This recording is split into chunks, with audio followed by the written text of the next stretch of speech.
नमस्कार विद्यार्थी मित्रांनो. आता आपण जंगम विषयी बघणार आहोत. त्याच्यामध्ये जंगम मध्ये सगळ्यात आधी येतं सर्पविष. सुश्रुताचार्यांनी सर्पविषाचे प्रमुख दोन प्रकार सांगितलेले आहेत. एक तर दिव्य सर्प आणि भौम सर्प. दिव्य सर्प जे आहेत ते वासुकी, तक्षक हे जे पुराण ग्रंथांमध्ये आलेले आहेत ते दिव्य सर्प आहेत, ज्यांच्या केवळ दृष्टीने देखील जगाचा नाश होतो आणि त्यावर कोणतीही चिकित्सा उपलब्ध नाही. मात्र भौमसर्प पृथ्वीवर राहणारे आणि दंश करणारे जे आहेत ते 5 प्रकारामध्ये विभागले गेलेले आहेत. 80 प्रकारचे सर्प त्या ठिकाणी यामध्ये येतात 5 प्रकारांमध्ये. ते 5 प्रकार कोणकोणते? दर्वीकर, मंडली, राजीमान, निर्विष आणि वैकरंज. 26, 22, 10, 12, 10. 26, 22, 10, 12, 10. 26, 22, 10, 12, 10. या पद्धतीने नावं आणि ते लक्षात ठेवायचे. दर्वीकर, मंडली, राजीमान, निर्विष आणि वैकरंज असे एकूण 80 प्रकारचे सर्प जे आहेत ते यामध्ये येतात. मग दर्वीकर जे आहेत रथ, छत्र, स्वस्तिक, अंकुश हे वेगवेगळे चिन्ह जे आहेत त्यांच्या फण्यावर येतात, ते त्या ठिकाणी दर्वीकर मध्ये येतात. हे शीघ्र गती असणारे असतात. फणायुक्त फणा असतो त्यांना. हे सर्व जे आहेत ते दर्वीकर असतात. देन मंडली, मंडल असलेले, गोलाकार मंडल असलेले, मंद गती असलेले, गोलाकार फणा असतो किंवा फणारहित देखील ते असतात. ते जे आहेत ते मंडली सर्प. नेक्स्ट आहे राजीमान. स्निग्ध वेगवेगळ्या गुणांचे रेखायुक्त असणारे जे आहेत ते राजीमान सर्प असतात. त्यानंतर येतात निर्विष, विषारी नसणारे सर्प जे आहेत ते यामध्ये येतात. निर्विष आणि वैकरंज 4 प्रकारचे. वरच्या 4 सर्पांच्या व्यतिरिक्त जे आहेत ते सर्प या वैकरंज मध्ये येतात. निर्विष मध्ये बिनविषारी सर्प येतात. इतर प्रकार जे आहेत त्याच्यामध्ये ब्राह्मण, क्षत्रिय, वैश्य आणि शूद्र असे 4 प्रकार देखील सर्पांचे पाडलेले आहेत. त्यासोबतच पुरुष, स्त्री आणि नपुंसकलिंगी, पुल्लिंगी, स्त्रीलिंगी आणि नपुंसकलिंगी असे देखील सर्पांचे वेगवेगळे भेद आहेत. सर्पदंशाचा हेतू. सर्पदंश का करतो? तर पायाचा स्पर्श झाला आपला त्याच्यामुळे, दृष्टी स्वभावामुळे अर्थात त्याचा दुष्ट स्वभाव असतो आणि त्यामुळे त्या ठिकाणी तो सर्पदंश करतो. क्रोधित झाल्यामुळे, क्रोधामुळे त्या ठिकाणी तो दंश करतो. क्षुधामुळे देखील तो दंश करतो. भुकेला झालेला असेल तर त्या ठिकाणी दंश करतो. सविष आणि निर्विष दंश लक्षणं.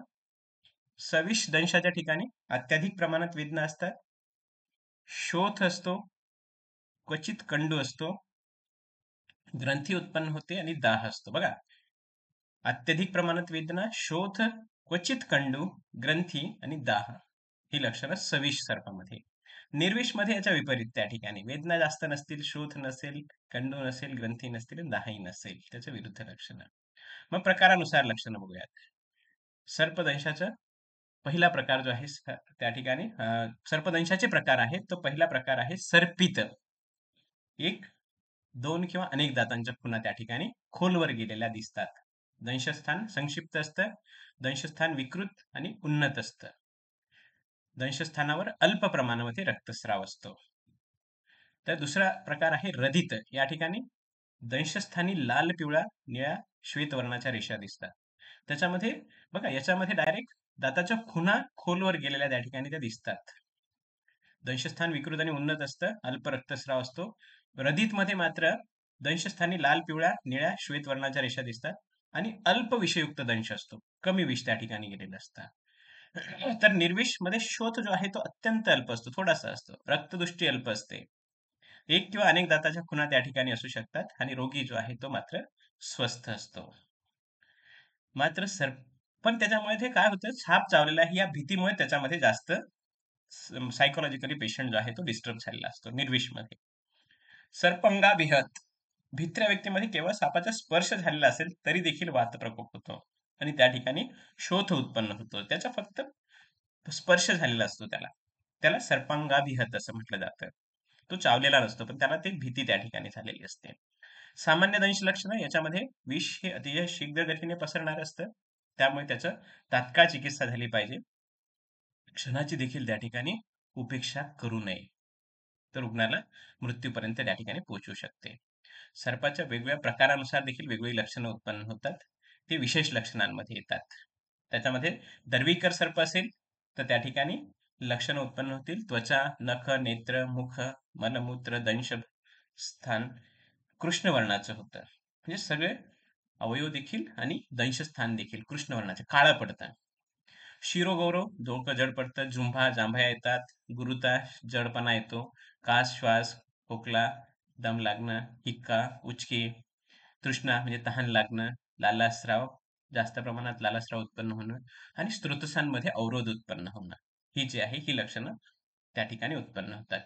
व्यातज वेदना म्हणजे अतिशय जास्त प्रमाणात वेदना त्या ठिकाणी उत्पन्न असतात. कारण वेदना हे वाताचं प्रमुख लक्षण आहे. कासवाच्या पाठीप्रमाणे उंच असा तो भाग होतो. त्याचप्रमाणे निद्रानाश, झोपेना नाश होतो. जृंभाधिक्य, जांभया जास्त प्रमाणात येतात. शूल उत्पन्न होतं. ही वेगवेगळी लक्षणं जी आहेत ती उत्पन्न होतात. मंडली सर्प असेल तर त्वचा, नख, नेत्र, मुख हे जे आहेत त्याच्यामध्ये पिवळा वर्ण येतो, पीतता. शीत पदार्थाची इच्छा होते. सर्व अंगामध्ये संताप, दाह, तृष्णा, मूर्छा, ज्वर इत्यादी लक्षणं जी आहेत ती उत्पन्न होतात. पित्तजन्य वेदनामध्ये उत्पन्न होतात. राजीमान याच्यामध्ये त्वचा, नख, नेत्र इत्यादीमध्ये श्वेतवर्णाचे ते होतात. थंडी वाजून ताप येतो.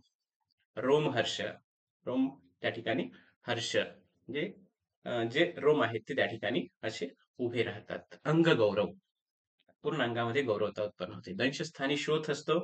मुखातून कफस्राव, वमन, डोळ्यापुढे अंधारी येणं हे जे आहेत ते कफाच्या व्याधीचे लक्षणं राजीमानमध्ये उत्पन्न होतात. मग वेगानुसार लक्षणं बघा, पहिल्या वेगामध्ये दर्वीकरमध्ये रक्तदृष्टी, सर्व अंगावर मुंग्या, सारल्याप्रमाणे वाटणं, रक्तमोक्षण ही त्याची चिकित्सा या ठिकाणी असेल. मंडलीमध्ये रक्तदृष्टी, सर्व अंग पित्तता, रक्तमोक्षण चिकित्सा. राजीमानमध्ये रक्तदृष्टी, सर्व अंग पांडुता. म्हणजे मंडली आणि राजीमानमध्ये सारखी लक्षणं आहे. त्याच्यामध्ये पण रक्तदृष्टी हे सारखं लक्षण आहे. त्याच्यासोबत सर्व अंगावर मुंग्या चालल्याप्रमाणे वाटणं. बस हे लक्षण एक्स्ट्रा लक्षात ठेवायचं. म्हणजे 3च लक्षणं लक्षात ठेवायचे तुम्हाला. एक तर रक्तदृष्टी ती सगळ्यांमध्ये आहे. सर्व अंगावर मुंग्या चालण्याप्रमाणे लक्षण हे दर्वीकरमध्ये आहे. मंडलीमध्ये पित्तता आणि राजमानमध्ये पांडुता ते लक्षण असेल सर्व अंगामध्ये आणि रक्तमोक्षण तिन्हींमध्ये चिकित्सा. या पद्धतीने लक्षात ठेवलं तर कायमच्या लक्षात राहील तुमच्या परीक्षेमध्ये. दुसऱ्या वेगामध्ये त्या ठिकाणी मांसदृष्टी होईल. तिघांमध्येही ग्रंथी उत्पन्न त्या ठिकाणी दर्वीकरमध्ये, मंडलीमध्ये शोथ आणि परिदाह, राजीमानमध्ये अति पांडुता. चिकित्सेमध्ये मदकृतासह अगत सेवन तिघांमध्ये आणि वमन. कफदृष्टी राजीमानमध्ये असते त्याच्यामध्ये वमन देखील सांगितलेले आहे. त्याच्यानंतर मेददृष्टी, तिसऱ्या वेगामध्ये मेददृष्टी, त्यासोबत स्वेद प्रवृत्ती ते त्या ठिकाणी दर्वीकरमध्ये असेल. इकडं मंडलीमध्ये स्वेद प्रवृत्ती, मेददृष्टी आणि स्वेद प्रवृत्ती राजीमानमध्ये, पण तिन्हींमध्ये सारखं लक्षण. चिकित्सेमध्ये नस्य आणि अंजन त्या ठिकाणी असेल आणि शोधन देखील करता येऊ शकतं. नस्य अंजन वापरता येईल. त्याच्यानंतर चौथ्या वेगामध्ये विष कोष्ठामध्ये प्रवेश करतं. त्यासोबत राजीमानमध्ये, मंडलीमध्ये हे वेगवेगळी लक्षणं जसं ज्वर आणि शिरोगौरव हे लक्षण. मग त्यामध्ये चिकित्सा म्हणून वमन आणि यवागोपान हे तिघांमध्ये चिकित्सा आहे. एखादं लक्षण इकडे तिकडे झालं फार काही फरक पडणार नाही. करताना व्यवस्थित करायचं. त्याच्यानंतर 5व्या वेगामध्ये अस्थिधातू त्याचा प्रवेश होतो. अस्थिधातूमध्ये प्रवेश झाला की त्या ठिकाणी शीत उपचार आणि शोधन त्या ठिकाणी दर्वीकरमध्ये करायचे. त्याच्यानंतर दुसरं मंडली जो आहे त्याच्यामध्ये सर्वांग दाह असतो, शीत उपचार करायचे, शोधन करायचे हे. तर राजीमान जो आहे राजीमानमध्ये शीतज्वर हे लक्षण असेल, शीत उपचार आणि शोधन. सगळ्यांमध्ये उपचार जवळजवळ सारखे आहेत, लक्षणं थोडंफार इकडं तिकडं आहे. मज्जा प्रवेश झालेला असेल पुढच्या वेगामध्ये, शरीर गौरवता असेल त्याच्यामध्ये शीत उपचार आणि शोधन.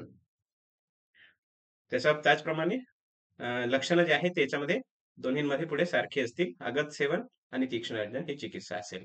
7व्या वेगामध्ये शुक्र धातूमध्ये प्रवेश होईल. लालास्राव आणि अतिस्वेद प्रवृत्ती असेल. तिन्हींमध्ये चिकित्सेमध्ये औपीडन नसते त्या ठिकाणी तिघा याच्यामध्ये सांगितलेलं आहे. आणि काकपाद छेद हे दर्वीकरमध्ये सांगितलेलं आहे, बाकीच्यांमध्ये नाही.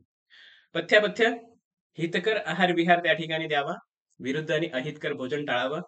अजीर्ण, अध्यशन, दिवास्वाप, मैथुन, व्यायाम आणि आतप सेवन हे जे आहे ते वर्ज करावं. ते एवढं जे आहे या ठिकाणी करायचंय. ओके. धन्यवाद.